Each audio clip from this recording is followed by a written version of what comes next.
And there is a pretty clear plan how to do that.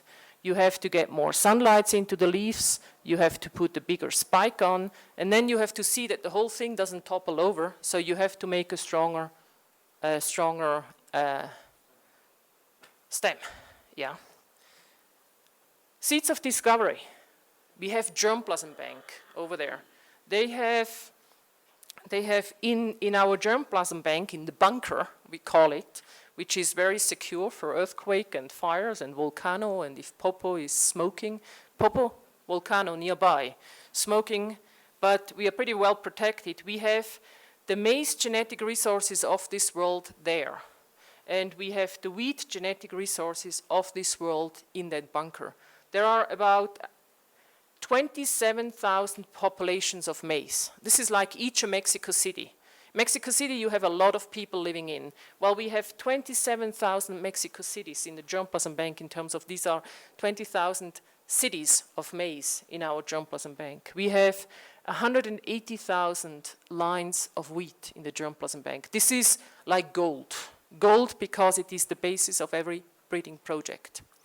And while breeders have used this, we have today very different tools to really understand why is it that, for example, one variety is tolerant when you flood it with water, and why is it that the other one is failing if it is flooded with water? You see these differences as well. You could see plants that are drought tolerant and others that are drought susceptible.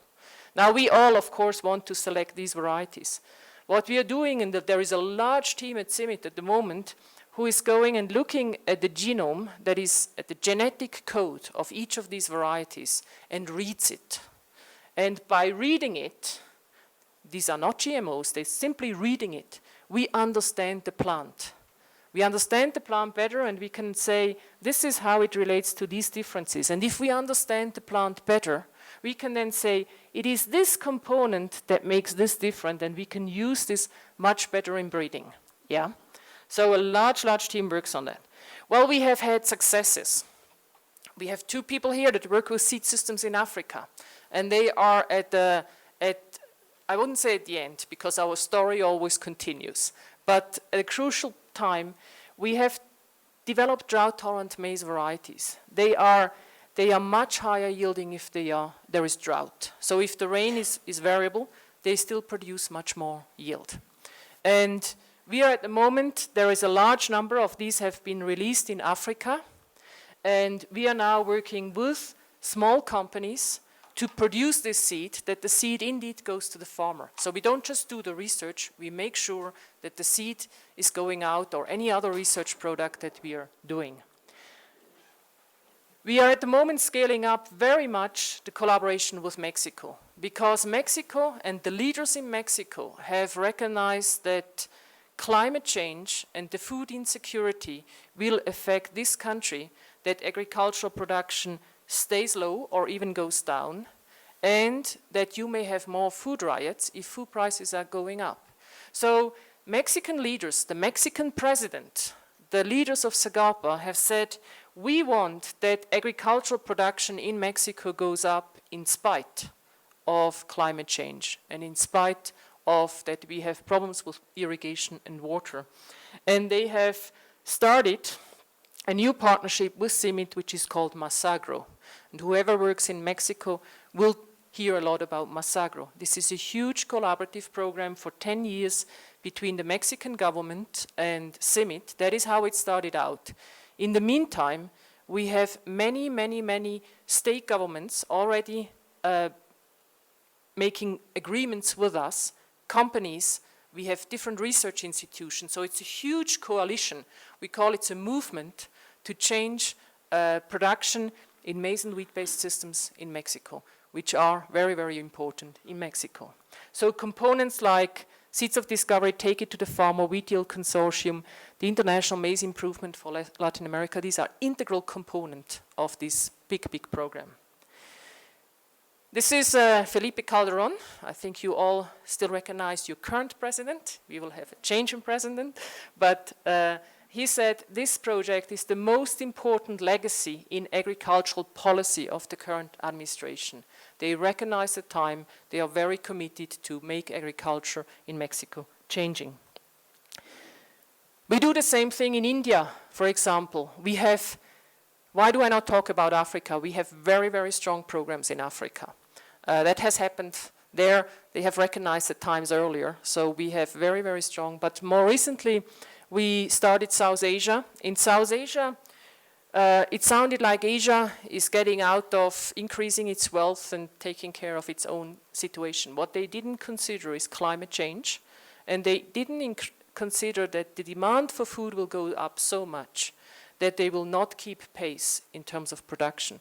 So we have about, at the moment there is 1/7 of the world population that lives there. In 2050 it will be 1/4. It is the region where we have most climate change, most water scarcity, most land scarcity. In Mexico you have lots of land compared to what they have in India. In India, the average area per person is very, very small. So food security issues. We create what we call the Borlaug Institute for South Asia, which is a subsidiary of CIMMYT. And it's a joint initiative like here. CIMMYT works with Mexico, CIMMYT works with the government of India. We signed an agreement last year, and the point is what we would like to generate is quite substantive facilities to have international researchers working with South Asian researchers, like what we do here in Mexico in Masagro. We want to do that in South Asia, to work together for the food security challenges in South Asia. Who is making the difference? It's not the director, it's the staff. It's everybody of you, wherever you are. If you are in this institution, these are the things that you're working for. And if you want to work for Coca-Cola, go and work with Coca-Cola. Yeah, it's a private sector company. It gives a beverage that I don't particularly like. But if you want to be part of changing the future, you are at CIMMYT. And that is where we want every staff to know every time that you come into this building or into the other buildings or wherever you work, that whatever you do, whether it is pollinations, whether it's human resources, whether it's systems, whether it's accounting, whether it's research, that you are working for changing the future, and it is the future of your own children. It is the future of your own grandchildren. Yeah. So that is why you are here, and why we are very, very excited that you are part of CIMMYT, because you help us in changing the future. All together, we can change the future. So the question then comes, how are we organized? Because not each of us can just simply go off and say, okay, I do my own thing to changing the future, and that will not work out very effectively. So we need to be organized. I'm sorry that this is so complicated and so small. We may be able, Krista, to print this out afterwards, because this is an updated organizational chart, updated about on a monthly basis. We have the oversight is done by the Board of Trustees, and the current chair is Sarah Böttiger. We have Tom Lumpkin, who is the Director General of CIMMYT. He is also, at this stage, Director General of the Borlaug Institute for South Asia, which again is a subsidiary of CIMMYT. We then have permanent management committee members, which are in red. That's Tom Short, who is the Deputy Director General for Support Services, myself, Research and Partnership. We have program directors, Conservation Agriculture Program, Global Maize Program, Genetic Resources Program, Maize Program, Wheat Program, Global Wheat Program, and the Socioeconomics Program. These are the research programs. Then we have, this is very small. We have directors and managers that work with Tom and myself. We have finance, that's Anna Heremans. She's all the dollars and pesos and rupees. She's managing human resources. We have a new incoming director. He's starting this coming months, Raj Neloli. We have IT and system, Jens Ries. Then we have unit heads. These are legal counsel, Andres Alvarez. Risk management, Marisa De La O. We have, I need to get my glasses. Facilities. That is Francisco Peñaforte. and guest services, and there my memory this morning gave up. Who is Jorge Hernandez? Apologies to Jorge. He's as well a recent joining. Then on my side, we have a new incoming director for corporate communication, which is Pascal. He starts 1st of August. BISA research is directed by Etienne Duveillet. So he's the first regional South Asia research director, and he just changed out of the wheat program into this position. All of CIMMYT, you know, we have a maize program and we have a wheat program, but conservation agriculture, socioeconomic, genetic resources, do they work with tomatoes? Do they work with Coca-Cola? No, they work with maize and wheat. And that is why we have two managers, David Watson, who manages the maize agenda, CIMMYT and beyond. There are sister institutions that work on maize, and they coordinate the work across all CIMMYT and beyond. We have Victor Comorel, who does that for wheat. Karen Garcia, who is heading the Masagro program, which is a very big program that goes across all the research programs. We have the IP unit, we have with Caroline Aroa, Luz George, who is heading the training unit, the project management unit, and we have lab and stations that are managed by various committees and station heads. So, yeah, we can print that out, I think. If you can please add Jorge. Need to add, yeah. Now let's look a little bit more into this section of what is going on among these programs.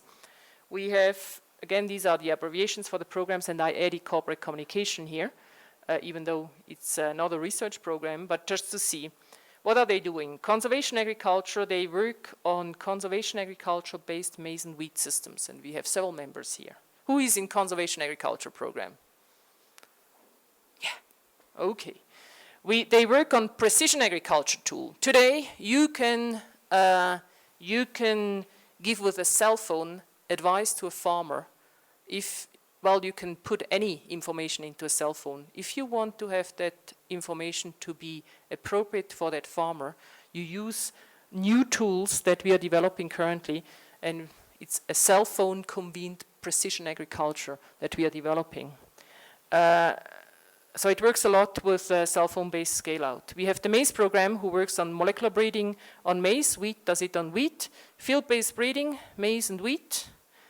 They have disciplines like physiology, pathology, entomology, or nematodology. And they work with seed systems. So who is in the maize program? Let's see.